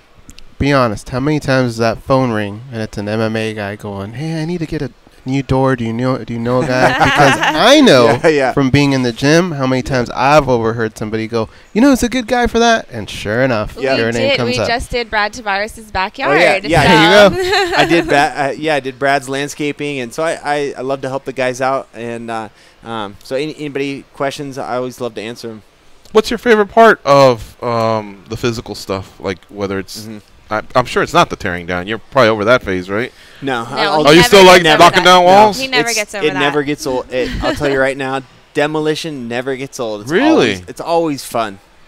Okay, but all right, so that is still a favorite of yours. Still but a favorite, number like one. a backyard or a room addition. Is there certain things that you just love to get your hands on, tackle? Yeah, I love tackling like the big projects. So Aubrey will say, "Hey, we should take this wall out," and then we go, "Well, it's load bearing. What do we do?" I love being able to throw a huge beam in there and getting with the engineers and reading plans and putting it all together and seeing it actually come together. So it's kind of I love taking a concept where you're like, wow, this would be cool, and knowing how much it would cost if you hired someone to do it, but able to do it myself at almost a free labor. I love doing that. Mm-hmm. Bathrooms and kitchens is still where the money's at? Yes, bathrooms and kitchens are what sells homes. I tell everybody, if you're starting to do a renovation of your own, start in those two places and put your money there. Mm-hmm. And have a great room. It seems like everyone wants a great room. The great Before room, it was more compartmentalized, where you greeted your family or your guests in the living room, but then as a family you hung out in the family room. Yeah. And it seems like now everyone To just the likes to be dining room. together. And Yeah, those traditional spaces of, room are kind of out, and everybody wants this open concept and a big great room. And in Vegas, everybody entertains. So that's huge for us, and we're constantly thinking of that end user who's going to buy our properties. And it's people that want these big open spaces where they can entertain. And Bristol loves doing the outdoor spaces too. And we work together on, coordinating those with the actual living space. And you guys find it funny too that so we say the money is in the kitchen and the bathroom. So where you eat and poop are like the two most important places. Yeah. Hey, two of my favorite things. So that's where the money is. What about man caves? Because I know you still have your input, but do you give them a little bit more on the man cave? I do. You know. So there's always a space. So if you do like something very feminine, like lighter colors, crystals, there has to be they're like yin and yang. Mm-hmm. And usually the yang, is a little bit smaller in area, maybe a bathroom off in the corner, but I'm fine with that. Yeah, we like to try to I always do the master bedrooms more feminine, because women usually make the final decision on the home. Women poop too. Oh, yeah. I just found that out. They just like to do it in like Carrera white marble. Yeah. They want to poop on marble, where we can just go out in the shed and let her rip. How about pools? I heard in Vegas a pool is great for the resale, right? Is that still true? I heard that a while back. Yeah, I mean, as an investor, I wouldn't put in a pool. It's too expensive. Your margins aren't there for that. Don't do it new, but if it's there, but if it's existing, it's great. A lot of people will just search for a property by a pool. They don't even care what the house looks like. As long as it has a pool, that's all they want. And that's a they'll use big it, thing. and they'll use it 4 times a year. Yeah, that's true. And why is it not a good idea to put in one versus if you bought one that's expensive? Super expensive, yeah. The margins are tight in Vegas. You know, we're not finding these huge margins where people are making $200,000-300,000 on a property. You know, if we can get 40, 50,000, that's a great score for us. Do you ever get tempted to head to Cali where these big moves can be made? Not at all. No? Not in the least. Yeah, we love Vegas. I don't foresee us ever leaving yeah, Vegas. It's our niche. I mean, we'll do stuff up in the Seattle area, so we'll go up there where I'm from, out on the peninsula and in that area. But yeah, California, it's a different market. It's there's too many regulations. The construction costs are difficult. Nevada is an awesome state. It's a state for business. It's a very you can do a lot here. Yeah, and my design really fits in Vegas. Yeah. I don't think that a lot of places around the country understand. You know, we've got Vegas buyers that are super savvy. They don't want their house to look like everybody else's. They want something that's new and trendy. And when we find those buyers, they pay top dollar for it. Yeah, it's just like the casinos. I mean, there's so much going on. We talked about it earlier. There's so much design happening in Vegas, and everybody wants to be progressive. Everybody wants to be the next thing, and buyers kind of want that in their houses too. So do you walk the hotels? Or, we do. Or purposely go and with that eye rather than let's try the buffet? Yeah. Oh, absolutely. Yeah. All the new restaurants, nightclubs, everything that's coming into Vegas, they're on the top of the curve, and that's where we have to be as well. And the great thing about Vegas is we get a lot of product from our vendors that are remnants from the hotels and casinos. So that's the other thing that we love doing. I'm such a clearance shopper. So if I can find granite that, the Palms just did a huge remodel, and my granite supplier at Marble Express, he's got a ton of remnant stuff left over. So we can take those pieces that are extremely expensive and buy them discounted. And it's great for our properties. Can trends ever circle back to old style Vegas? Well, can it make a comeback and the people that have a lot of money and can do cool man caves and things like that? You think that'll happen? Because the other day, my girlfriend and I were driving to, I recommend it to anybody. Goes, I think I told you, and if I haven't told you guys, it's called Esther's Kitchen. It's a great Italian restaurant. They make their own pasta and everything. As we were driving through, you see a lot of antiques and former signs from hotels, and I thought it was pretty cool, man. I can't wait to go back there and walk it. But will that trend back? I think trends are always going to circle back. They always to do. what extent? Yeah. We're doing things that we did years and years ago, and we're bringing them back in just a different way. The mid-century modern is this new craze that everybody wants right now, and I do a little bit of it, but I can't let go of that glam. That Vegas glam is really just what steers us and steers our business. What's the mid-century? What would you call it? Mid-century modern. Yeah, so it's more of the clean, straight lines.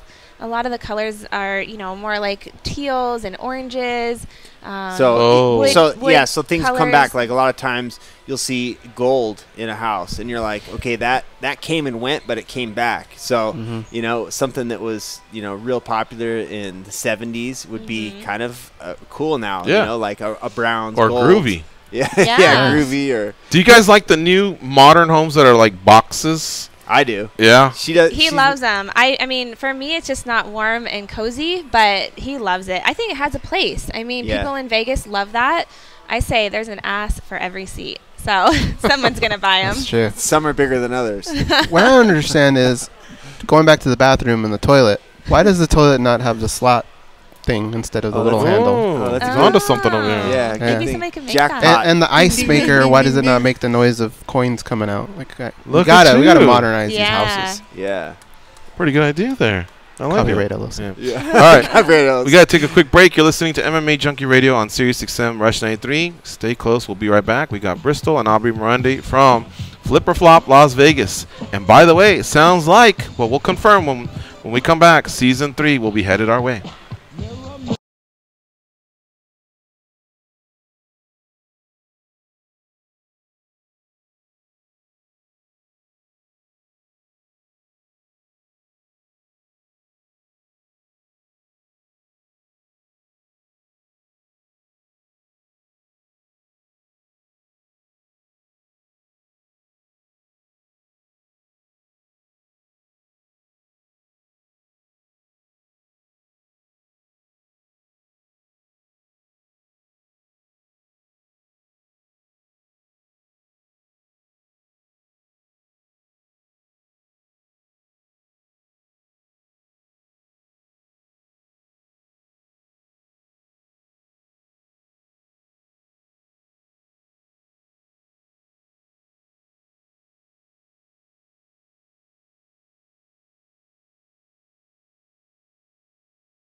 Do you like our fatheads? I'm just looking at him over there. It's awesome. I know. I've been looking. I was gonna set her up for this one.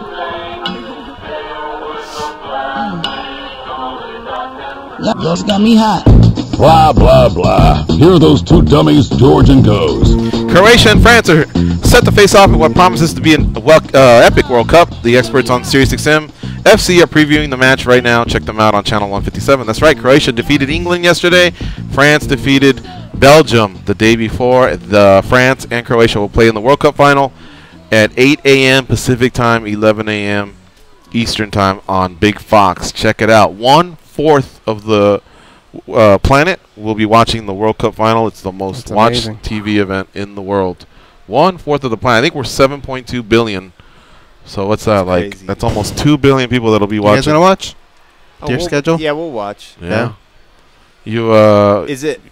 care which country wins? You have any French or Croatian in your family? No. No. French. I guess my last name is French, but I don't have any really ties. I don't have any ties. You haven't done one of those swabs or whatever? You mail them in? No, I haven't. We should do that. No. I'm good. Then they have all I the don't wanna know. information. Yeah. No conspiracy about that, though. Yeah. That's true. All right, can you confirm? Well, there will be a season 3, right? That's what we're hearing. There will be a season 3. So Season we just 3. got greenlit for it. We're gonna start filming in September. So right now we're starting to acquire properties and get everything lined up to push forward. That's when it's hard to book you guys because they give you a tight schedule, right? Yeah, it's real tight. Yeah. We're doing construction every day, filming, and just the construction load is a lot. Just to film and do these houses, they're one after another. We're doing 3 to 4 at one time, so there's just a lot of things to juggle. Well, I like the timing of it because you're off. It seems like here in the summer, and the kids are off from school. Yeah, it did. It worked out really Yeah, it great worked for out us. good. So we're just we're still wrapping out a couple houses from season 2, and Yeah. that's the stuff that a lot of the viewers don't see. It's we still have work to do after the show airs. We have these properties that have to get little things done to them and maintenance things, and then put on the market and sold. We take all of the capital from one house and roll it into the next. So it's really important for us to kind of move fast on the resale side too. Right. It's cool to be on TV, and I'm sure they were very demanding, and you went with it. But now after 2 seasons, have you been able to push back and say, "Hey, well, we want to do it this way," or I'm sure your stature has grown. Yeah, that always comes with it. So it'd be like in the UFC, we're starting to pick up some wins, getting a big following. So yeah, we're like, hey, we want a little bit more money. We don't want to do these things. We want to do it this way. This is better for us, and it's kind of a a balancing act. Yeah, and I think, too, on the production side, Bristol and I have learned so much, being in front of the camera all the time and what the viewers want to see. And for us, we want to be more able to do the production of it and say, hey, push. We want to make the show exciting. We want to show more. Sometimes HGTV kind of not waters it down, but they they want to stay in this very comfortable box, and that's what makes them successful. But we want to push that, and we want to show a little bit of Vegas. Vegas a is lot a of little, Vegas. We want to show a lot of Vegas. Vegas is a little different than every other market probably in the whole world. So we want to show the difference, and we really want to blow that up. Your own personal home, is there always some kind of project going on? Yes, always. Whether it's a craft project for me or, I've got this itch to redo our kitchen again. So I tried to paint. I was like, let's just paint. She goes, no, let's tear the whole kitchen out. And I was like, could have just painted the house and been done with it. No. We got a lot of craft projects going on at our house too. We love macaroni and cheese. Oh, yeah. Tell us about your zoo. You guys have a lot of pets, right? We do. We're animal people. Myself and my son Kel, who's 7, we're just animal people. And I am an animal, so he's an animal, but you are always finding animals on the job sites. I mean, whether he's bringing home a bunny or a lizard in a drywall bucket or whatever, it always ends up at our house. I can never bring home a rattlesnake. That's my next one. Oh, dear God. They've been finding a lot in our neighborhood. So really, and we have tons of rats. Are you southwest, southeast? What part? We're in Henderson. Oh, so southeast. Thank God. We're southwest. I hate snakes, man. Oh, me too. The snakes are bad, and we have rats. I hate rats. So you're fighting a lot of snakes? They're coming. Yeah, we've been in our neighborhood. Our neighbor, probably, I don't know, what is it, quarter mile away, found this huge rattlesnake, like this big, in their backyard. Oh. And they always call him to come try and get it. Hey, and I'm we have like, a snake. no. I'm like, you have a husband? Call Right. him. Wow, man. I'm scared more for my little Jack Russell Terrier. Right. I don't want him to be lunch. Yeah. But I'm also petrified of and scorpions too. Oh, we They get some don't. scorpions. Those don't every once bother in a me. while. I just hate rats. I hate them. Yeah, he's on a mission to like get every rat in the backyard. We have so many. They come in from the desert, and I go out there at night and I can hear them scurrying through the bushes. Wow. I want to put a snake back there so we can get rid of the rats. Right. Yeah, just put a string on them or something. No, our chickens would not like that. So we have chickens. We have a new puppy. Yes, we have a What turtle. kind of breed? He's a little boxer. Boxer? Okay, cool. Yeah. Yeah. I tell him not to hit me. Don't hit the glass jaw. Stay away from the glass jaw. All right. My mom has a question. She Okay. wanted to know because Yeah. she's thought about relocating to Vegas. Right. What's a good area to find a quality home? Right. There's so many great areas in Vegas. Yes. You know, I love the master plan areas because there's just so much there in So those like a areas. Mountain's Edge? Yeah, Like, okay. Mountain's Edge and Anthem, Seven Hills, Summerlin. But it really depends on your personality. I get Yeah. clients that, you know, they just want some space, and you can find stuff on a half an acre horse property or an acre horse property. And a lot of people from out of town, they don't think that exists in Vegas. And we did a project Right. that was about a block off of Las Vegas Boulevard, and it was an acre. It was a huge farmhouse that we redid, and a lot of people cannot believe that that's just one block off of Las Vegas Boulevard. Right. Green Valley would be a good area. Green Valley is So- great. We love Green Valley because all the homes were built in the 80s, and they've got great bones to them. So we can pull things out, take walls down. The floor plans really open up, Yeah. and they were built great. So Green Valley is one of our favorite areas to flip. And then because again, you guys have such a nice personal touch, and you know you have great taste.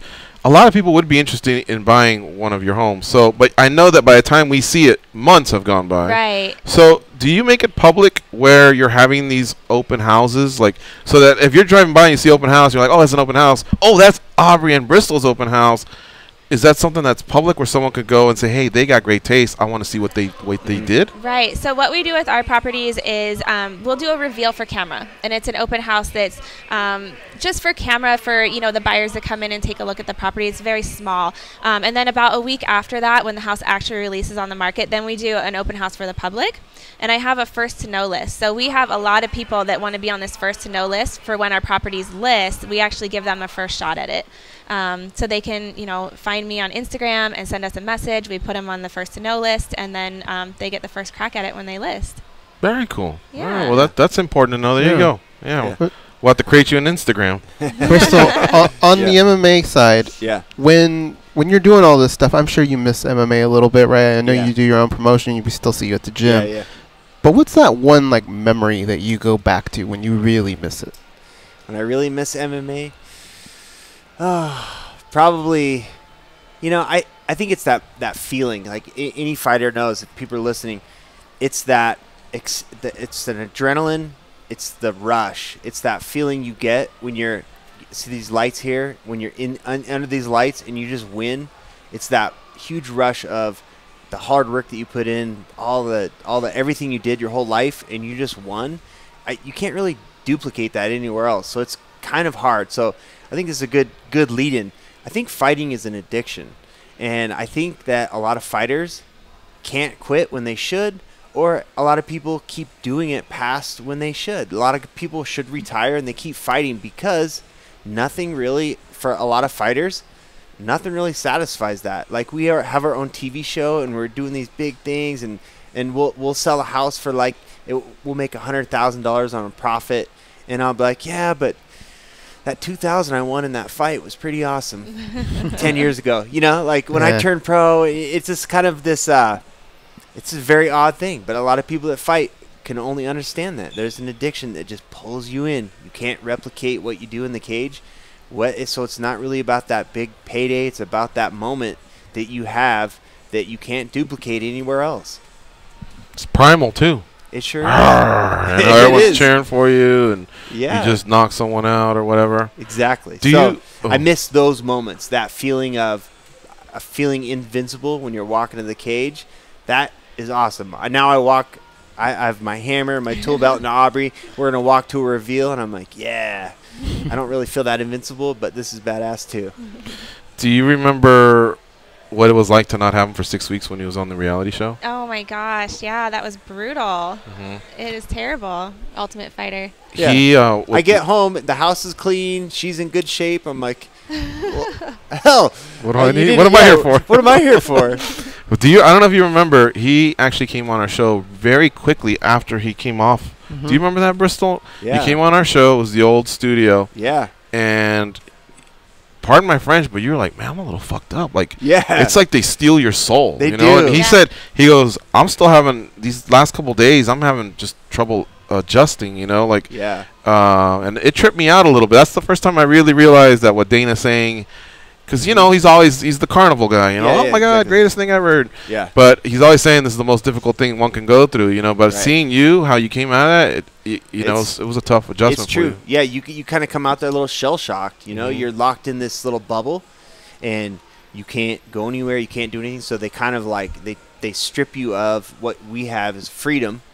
And then you go a little nuts inside there, and then you get out, and it's like, okay, go back. And you're kind of like, oh, yeah. Yeah, I think it's tough on certain guys compared Yeah. to others. You know, guys It's that have true, yeah. families, and constantly in his mind, he's thinking, you know, what's my wife doing? What are my kids doing? Hope Are everybody's everybody okay. okay? Yeah, you just feel like you're just shut off to the world. So, yeah, it's probably a different experience for everybody, you know. So for somebody that, you know, maybe military, those guys always seem to do good because they're used to being in those, like, confined situations. Me, like, I had my own business. I went to college. I did whatever I wanted for the last 10 years, and then suddenly you, like, take that away. It's different for me. Do you remember being at the Red Rock with him?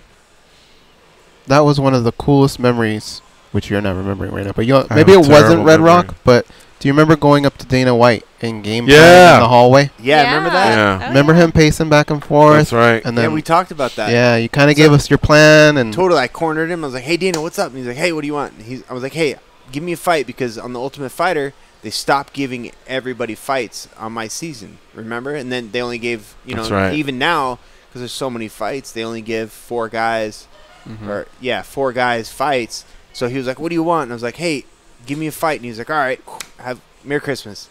Yeah, and we had talked about that before, you know, and he said, if I see Dana, I'm just going to go up and ask for it. Yep. And, Yeah. you know, sometimes that's how it is. You just have to, like, go for it.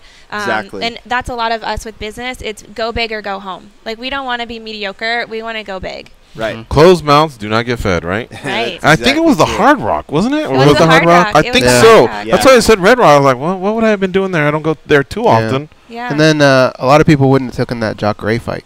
Yeah. There was a lot of times where I think you jumped on things Just that people jumped on wouldn't it. do. You know, I wasn't, you know. That was really- in Brazil, right? No, that was for Strike Force. Strike Strike Force. Force, okay. Strike Force in Ohio. Yeah. Okay. Yeah. Hey, you want to fight Jock Ray next weekend? It's like, sure, yeah. The same weekend that we had a fight promotion. I had a fight promotion that same night. So That's when I he was- told us the story that you were in the sauna making weight, and some kids calling you complaining about making weight. Yeah. You're like, I have no sympathy. He I'm said- making weight. He said, I'm not going to make weight. I'm a pound over. I said, cut it! Yeah, that was funny. All right, Yeah. we're running out of time. Got to ask Okay. a couple more. The Raiders coming to town, and the Vegas Golden Knights have come to town. Yeah. What has it done to the city, and what will it do to real estate? Could it be a good thing, or do we sit back and wait? Again, selfish George here asking, do I wait for all this to pan out and play out, or do I start looking for a home sooner rather than later? Right. Wait, I think is it's this a knock on Raiders fans? No, not I'm just. just joking. I know that I see a lot of homes going up. Sorry. Yeah, I love it. I mean, I think it's great for the city. We've seen what the Golden Knights have done. Now, can you imagine what the Raiders are going to do? And I have a lot of clients that are looking for properties just because they know that the Raiders are coming, and this vacation rental market is Huge. massive. It's so huge. It's doing great now, and it's going to get even better when the Raiders come. Is that the Airbnb thing, or is that Yeah, it's something else? Airbnb, vacation rentals, anything, you know, with a furnished rental rents extremely high. And there's so many events going on in Vegas now, you know, World Series of Poker. We see increased rates just for World Series of Poker. So those kind of things, they're not going to go away. They're always here in Vegas. Because there's people that have already done the hotel thing. They just need a place for an Right. extended visit, is what you're saying. Yeah, and it's so convenient and it's easy, and these apps make it just... Oh, yeah. Just easy. It's easy. People just want that. They want to be able to log onto their phone, book something, go there, and pick up their keys and go in. Yeah, and it's cheaper if you want to book an event for, you know, if you have 12 or 15 people. It's expensive to rent a lot of hotel rooms. Right. Can super rich people hire you to just redo their house, or are you focus more on like the foreclosure process, flipping that? You know, we're doing some outside design work. How rich? Yeah, you did just get a call from one of the guys, right? An MMA guy to do some remodel. Oh yeah. So yeah, we do. I mean, we'll get that a lot of times. Hey, design consultations are big. So Aubrey's doing that a lot for some high-end homes and some big restaurants. So that stuff falls in our lap. We got pro athletes now, magicians, performers, singers. Yeah, that's really. I want to start doing more bar restaurant on that side of it. We're working on an apartment complex. Yeah. There's some bigger things that are coming, so that part is really fun. I do like the non-emotional side of it as well, to where you're just going in and redoing a bar or a restaurant. That's really fun. I heard MMA Studios is where it's at, though. Yeah, we need help. You guys need a remodel? We need help, man. We're everywhere. I don't know what we're trying to do here. We got a cage, but over here it's a clutter. I don't know. Would you also? So could you do a nightclub, a whole hotel theme, and all that? Would you ever do? Can your talents take you to that as well? Yeah, absolutely, and that's what we're starting with now. So we're going to start doing some of that, not only in Vegas but other places too. So we're going to do some design consultation. We won't have time to do the construction part of it. Bristol's just way too busy to where we couldn't take that on. In the future, we'd love to do a show about a restaurant flipping or a nightclub. Like that's all down the road. So we're gonna hit season 3 hard, and once that airs, then more opportunities just come. You know what I'd love for you guys to do, and it would be the most epic thing ever? Yeah. Flip Baker, the city of Baker, California. Oh, just flip the whole city. All right. They need. What goes on there anyway? I don't know. They got this little police station, and the thermometer needs help. It's always off by like 8 degrees. Flip a whole city. That would really, really be impressive. We could start with prom. I think they could use some help out there. Yeah, they could use a lot of mattresses are flipping up. All right. So this is Bristol and Aubrey Marunde. Catch them on season 3. Starts filming in September. Flip or Flop, Las Vegas, and Bristol has fought in MMA before. You retired though, right? 2015 was your last fight, or you still got one more? Depends. If I get that call, hey, remember? Didn't we just talk about fighting being an addiction? Yeah. Just waiting for that big call. It'll come. You see, PFL, 5 fights, $1 million paychecks. Yeah. Ray Suff was your guy, right? We could buy a lot of houses for $1 million. We could, yeah. Next season, maybe. Or all one big house. I want to thank all of our guests for today, including Aubrey and Bristol Marunde. Paulo Costa visited the studio. He's coming off a big win over Uriah Hall. Drakkar Klose, big win over Lando Venata. Nate Landwehr travels to Russia to fight for the M1 featherweight title. All right, tomorrow, Scott Coker from Bellator will join us. Gerald Harris wants Junkie Karma. We might also have their matchmaker, Rich Chu. Should be a fun show. All right, we are out of here. Go out there, folks, and be a champion. Las Vegas turning day into night.